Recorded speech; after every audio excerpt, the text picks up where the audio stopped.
क्या आप भी समझते हैं कि ब्राउन ब्रेड शुगर के मरीजों के लिए सेहतमंद है?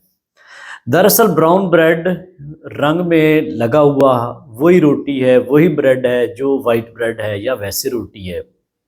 अक्सर मरीजों के साथ ये फ्रॉड होता है, बल्कि उनको ये कन्विंस किया जाता है कि ब्राउन ब्रेड ले लें, ये आपकी शुगर नहीं बढ़ाएगी और आप भी इस बात पे खुश हो जाते हैं कि चलें जी हम ब्राउन ब्रेड खा लेते हैं, वाइट ब्रेड नहीं खाते।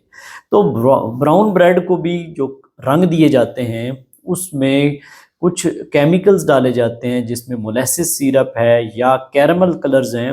ये कुछ चीज़ें इस्तेमाल करके सिर्फ रंग तब्दील किया जाता है। अंदर इसके ना फाइबर है बल्कि फुल शुगर से भरा हुआ एक एटम बम है।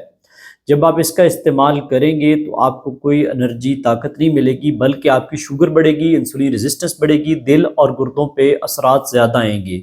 अगर आप अपनी शुगर को ठीक करना चाहते हैं तो वाइट ब्रेड हो या ब्राउन ब्रेड हो, अपनी रूटीन में नाश्ते से इसको निकालें, बल्कि नेचुरल चीज़ों का इस्तेमाल करें जिसमें सब्जियां हैं, गोश्त है, मछली है, दालें, ये चीज़ इस्तेमाल करें ताकि आपकी शुगर भी कंट्रोल में रहे और इस फ्रॉड से भी बच सकें। अल्लाह हाफ़िज़।